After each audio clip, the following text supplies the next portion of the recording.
Glass থেকে কেকটা কত সুন্দর বেরিয়ে যাচ্ছে, দেখুন কতটা সুন্দর হয়েছে, একেবারে সফট নরম তুলতুলে। কিন্তু চেনা যাবে না যে এটা বাড়িতে বানানো হয়েছে না দোকান থেকে কিনে আনা হয়েছে। প্রতিটা কেক একই রকম হয়েছে। এই কয়েকটা ছোট্ট ছোট্ট টিপস আপনারা মানলে কিন্তু একদম পারফেক্ট কেক তৈরি করতে পারবেন। নমস্কার বন্ধুরা, কাকলির রান্নাঘর উইথ ভিলেজ ফুডে সবাইকে স্বাগত জানিয়ে আজকে আমি আপনাদের সাথে শেয়ার করব কোনো রকম ঝামেলা ছাড়াই স্টিলের গ্লাসে কেক। যে কেকটা আজকে আমি ডিম ছাড়াই বানাবো। আর এই কেকটা বানিয়ে আপনারা সকাল বিকালে চায়ের সাথে টিফিন হিসাবে খেতে পারবেন কিংবা বাচ্চাদের টিফিনের জন্য বানিয়ে দিতে পারবেন। খুব ঝটপট বানিয়ে নেওয়া যায়। আর তাছাড়া যারা একেবারে কেক বানানোর নতুন, অর্থাৎ কোনোদিন কেক বানাননি, তারাও যদি আমার মতো আজকের এই পদ্ধতিতে কেক বানান তাহলে প্রথমবারেই কিন্তু পারফেক্ট কেক তৈরি করে নিতে পারবেন। তো আজকের রেসিপিটা আপনারা প্লিজ প্রথম থেকে শেষ পর্যন্ত দেখতে থাকুন, আশা করছি খুবই ভালো লাগবে। আর যে সকল বন্ধুরা এখনও পর্যন্ত নতুন তারা যদি ইউটিউব থেকে দেখেন তাহলে চ্যানেলটিকে সাবস্ক্রাইব এবং ফেসবুক পেজ থেকে দেখলে পেজটিকে ফলো করে আমার পাশে থাকবেন। তাহলে চলুন আজকের রেসিপিটা শুরু করে। এই গ্লাস কেকটা বানাতে গেলে তেমন কোনো উপকরণ তো লাগেই না, বাড়িতে থাকা কয়েকটা উপকরণ দিয়েই কিন্তু বানিয়ে নেওয়া যায়। তবে যে কটা উপকরণই আপনি নেন না কেন সেই কটা উপকরণের মাপটা কিন্তু সঠিক রাখতে হবে। তো আমি এখানে এই কাপটা নিয়েছি, তো আপনাদের বাড়িতে থাকা চায়ের কাপও নিতে পারেন কিংবা যে কোনো বাটি গ্লাস যাই নেবেন সেই যে উপকরণগুলো নেবেন সেই একই গ্লাসের মাপ করে নিতে হবে এবং মাপটা ঠিক রাখতে হবে। এখানে আমি যেই কাপটা নিয়েছি এই কাপের মাপ করে তো আজকে সমস্ত উপকরণ নেব। তো প্রথমত আমি নিয়েছি চিনির গুঁড়ো। তো চিনি আমি একটু মিক্সিতে গুঁড়ো করে নিয়েছি। এমনি চিনি দিলেও হবে, তবে গলতে সময় লাগবে, আর চিনি গুঁড়োটা দিলে কিন্তু তাড়াতাড়ি গলে যাবে।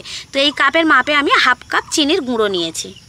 তো একটু শিলে বা মিক্সিতে গুঁড়ো করে নেবেন, তাতে কিন্তু কাজটা অনেক তাড়াতাড়ি হয়ে যাবে।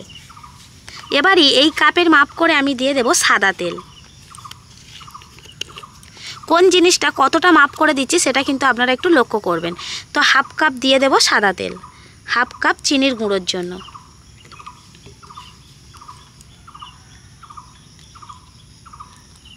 তবে একদম কিন্তু নতুন তেলটা নেবেন, অর্থাৎ হয়তো কোনো ভাজাভুজি হয়েছে বা বাড়িতে এক্সট্রা তেল রয়েছে সেই তেলটা কিন্তু নেবেন না, একদম প্রথমের তেলটাই নেবেন।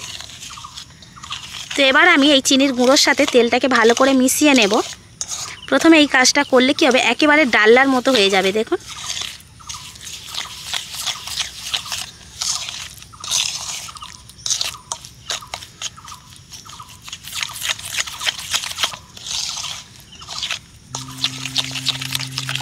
একেবারে ডাল্লার মতো একটা ক্রিমি ভাব চলে এসেছে। এই দেখুন, একটু ভালো করে মিশিয়ে নিতে হবে।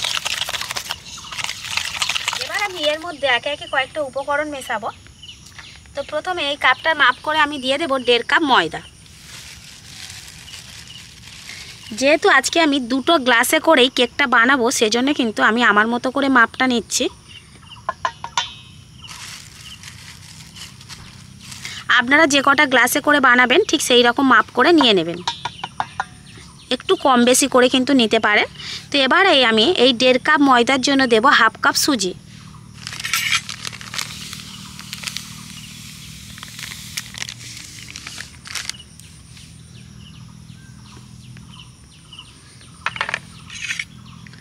এবার দেব চা চামচের মাপ করে 1 চামচ বেকিং পাউডার।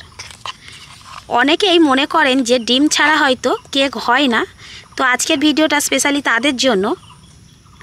ডিম ছাড়াই একদম সফট কেক আমি বাড়িতেই কিভাবে বানিয়ে নেবেন সেটা দেখিয়ে দিচ্ছি। দেখুন 1 চামচ দিয়ে দিলাম বেকিং পাউডার, তার জন্য সামান্য 1 চিমটির মতো অল্প একটুখানি দিয়ে দিলাম বেকিং সোডা। বেকিং সোডা কিন্তু বেশি দেওয়া যাবে না, যেটাকে আমরা খাওয়ার সোডা বলি, একদম সামান্য একটুখানি। আর দেব সামান্য অল্প একটুখানি লবণ। এটা চাইলে আপনারা নাও দিতে পারেন, তবে দিলে ভালো লাগবে। তো প্রথমে আমি শুকনো অবস্থায় একবার এটাকে মিশিয়ে নিচ্ছি সব কিছুর সাথে। আরও একটা কথা বলি বন্ধুরা, চিনির গুঁড়োটা আমি যেটা দিলাম সেটা কিন্তু আপনারা একটু কম বেশি করে নিতেই পারেন। আর এই সুজি ময়দার পরিমাণটা কিন্তু একদম ঠিকঠাক রাখবেন। তবে কি বলুন তো, যারা একটু বেশি মিষ্টি খেতে পছন্দ করেন, কেউ আবার রয়েছেন একটু কম মিষ্টি খেতে পছন্দ করেন, তাদের জন্য একটু কম বেশি করা যেতেই পারে। এবার ব্যাটারটা তৈরি করার জন্য আমি এখানে দুধ নিয়েছি। তো আপনারা দুধের পরিবর্তে জল দিয়েও এটা গুলে নিতে পারেন। তবে এই যে কাপটা নিয়েছি এই কাপের মাপ করে আমি 2 কাপ দুধ দিয়ে দেব। জল নিলেও আপনারা 2 কাপ জল নেবেন। আর খুব বেশি গরম হলে হবে না, আবার একেবারে ফ্রিজের ঠান্ডা হলে হবে না, একদম নর্মাল থাকতে হবে। তো এই দুধটাকে কিন্তু আমি জাল দিয়ে আগে থেকে ভালো করে ঠান্ডা করে নিয়েছিলাম। 2 কাপ দুধ আমি এখানে দিয়ে দেব।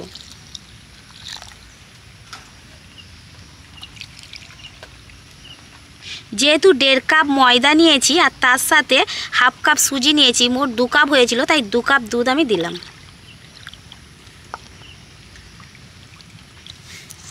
এবার আমি খুব সুন্দর করে মিশিয়ে নেব। অনেকেই কেক বানান, কি হয় অনেক সময় কেকটা খুব বেশি নরম হয়ে যায়, আবার একেবারে শক্ত হয়ে যায়, একদম সফট হয় না। তো তাদের জন্য বলবো, আপনাদের এই উপকরণগুলোর মাপটা ঠিক থাকে না বলেই কিন্তু এটা হয়। তো এবার এইভাবে সুন্দর করে আমি মেশাবো। আর এর মধ্যে আমি কাজু আর কিশমিশ দিয়ে দেবো। এখানে ছোট ছোট করে কুচো কুচো করে কেটে নিয়েছি, কিছুটা কাজু কিশমিশ দিয়ে দেবো। এটা দিলে কিন্তু খুব ভালো লাগবে কেকটা খাওয়ার সময় যখন মুখের মধ্যে পড়বে। এবার আর কোনো উপকরণ দেওয়ার দরকার নেই, জাস্ট এইভাবে মেশাতে হবে। আর এইভাবে ঘোরানোর সময় একদিক থেকে আরেক দিকে এইভাবে একভাবে কিন্তু ঘোরাতে হবে, উল্টো পাল্টা এইভাবে ঘোরালে হবে না। এই কয়েকটা ছোট্ট ছোট্ট টিপস আপনারা মানলে কিন্তু একদম পারফেক্ট কেক তৈরি করতে পারবেন। কোনো ডেলা ভাব যাতে না থাকে, খুব সুন্দর করে এইভাবে মিশিয়ে নিতে হবে। স্টিলের গ্লাস আমি নিয়েছি, তো আপনারা যে কটা পারবেন সে কটা গ্লাস নিতে পারেন, একটা দিয়েও করতে পারেন, 2, 3, যার যেমন কেকের প্রয়োজন। তো এখানে আমি 2টো এরকম গ্লাস নিয়েছি, জল খাওয়ার গ্লাস। তো এর মধ্যে একটু সাদা তেল মাখিয়ে নেব।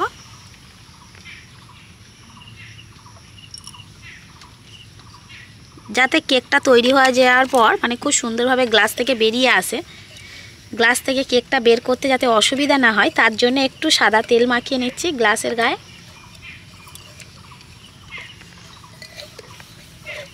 এবার যে কেকের জন্য ব্যাটারটা রেডি করে রেখেছিলাম সেটা গ্লাসের মধ্যে ঢেলে নেব।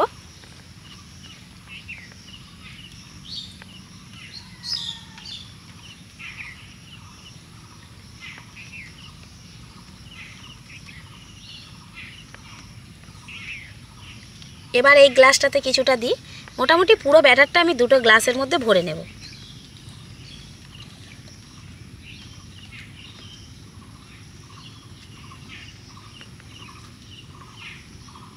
পুরো ব্যাটারটা আমি 2টো গ্লাসের মধ্যে ভরে নিয়েছি। আর গ্লাসের মুখটা একটু খালি রেখেছি, কারণ কেকটা যখন তৈরি হবে ফুলে কিন্তু বেড়ে যাবে, গ্লাসের এই মুখটা পুরোটাই ভরাট হয়ে যাবে, তার জন্য কিন্তু একটু খালি করে রাখতে হবে। এবার গ্লাসটাকে এইভাবে একটু নাচিয়ে নেব, ঘা দিয়ে নেব। এবার চলে যাব আমি উনানের কাছে। এবার কড়াইতে কিছুটা জল দিয়ে দিয়েছি আর একটা স্ট্যান্ড দিয়ে স্ট্যান্ডের মধ্যেই 2টো গ্লাস একেবারে বসিয়ে দিয়েছি। আর এবার ঢাকা দিয়ে দেবো, দিয়ে মাঝারি আঁচে 15 মিনিটের মতো জাল দেবো, দিলেই আমার কেক তৈরি হয়ে যাবে। 15 থেকে 20 মিনিট টাইম লাগবে, তবে ঢাকনাটা একবারও খোলা যাবে না। 20 মিনিট প্রায় হয়ে গেছে, এবার আমি একবার ঢাকনাটা খুলে দেখব। এই দেখুন কত সুন্দরভাবে কেকটা হয়েছে। তবে কি হয়েছে, আমি যে পরিমাণে গ্লাসের মধ্যে ব্যাটারটা দিয়েছিলাম তার একটু কম দিলে ভালো হতো। দেখেছেন ফুলে কতটা বেড়ে গেছে, আরও ফোলার জায়গা পেতে কিন্তু খালি থাকলে। আর এই যে ঢাকনাটা দিয়েছিলাম এই গাটা একটু চেপে গেছে। কেক কিন্তু হয়ে গেছে। এবার আমি এই গ্লাস দুটোকে আগে নামিয়ে ভালো করে ঠান্ডা করে নেব। গ্লাস দুটোকে ভালো করে ঠান্ডা করে নিয়েছি। আর গ্লাস ভালোভাবে ঠান্ডা হয়ে গেলে এই কেকটা কিন্তু গ্লাস থেকে ছাড়ানো খুবই সহজ হবে। আর তা না হলে যেখান সেখান থেকে ছেড়ে যেতে পারে, গ্লাস থেকে কিন্তু বেরোনোর সময় একটু অসুবিধা হয়। যেহেতু আমি গ্লাসটা পুরোপুরি ভালোভাবে ঠান্ডা করে নিয়েছি, তাই দেখুন ঠান্ডা হয়ে যাওয়ার পরে এই গ্লাসের গা থেকে যে কেকটা ছেড়ে দিয়েছে সেটা কিন্তু ভালোভাবেই বোঝা যাচ্ছে। এই দেখুন, তাও যদি আপনাদের অসুবিধা হয় একটু ছুরি বা প্যাচেলা দিয়ে একটু ছাড়িয়ে নিতে পারেন। এই দেখুন, এবার পেছন থেকে না একটু ঘা দিতে হবে গ্লাসে, কারণ এই পিছনে যে লেগে থাকে এইটা ছেড়ে গেলেই হবে। এই দেখুন কত সুন্দর আজকের গ্লাস কেকটা বানিয়েছি। পিছনটা দেখছেন একটুও কিন্তু জড়িয়ে যায়নি, আর কতটা সুন্দর দেখতে হয়েছে দেখুন। আরও একটা গ্লাসকে আমি একইভাবে ছাড়িয়ে নিচ্ছি। আজকের গ্লাস কেকটা দেখুন কতটা সুন্দর হয়েছে।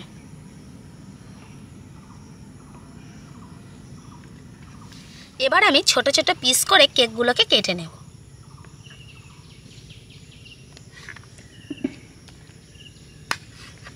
দেখুন বন্ধুরা, কেকগুলো যা হয়েছে দেখে কিন্তু চেনা যাবে না যে এটা বাড়িতে বানানো হয়েছে না দোকান থেকে কিনে আনা হয়েছে। কত কতটা সফট হয়েছে দেখুন,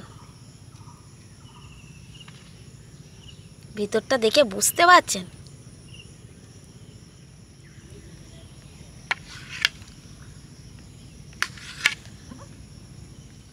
কেকগুলোকে কেটে নিয়েছি, দেখুন কতটা সুন্দর লাগছে দেখতে।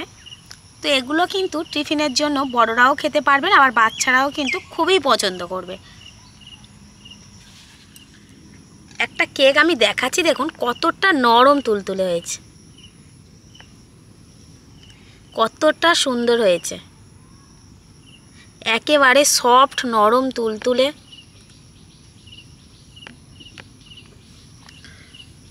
প্রতিটা কেক একই রকম হয়েছে, মুখে দিলেই মিলিয়ে যাবে।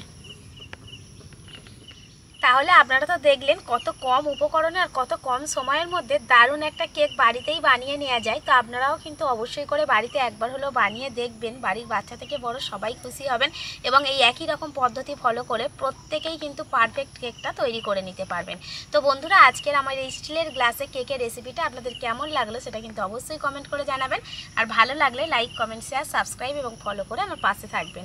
আর আমার নিত্য নতুন রেসিপিগুলো এইভাবেই দেখতে থাকবেন। তাহলে আজকের মতো এখানেই শেষ করছি। সবাই ভালো থাকবেন, সুস্থ থাকবেন, দেখা হবে পরের রেসিপিতে।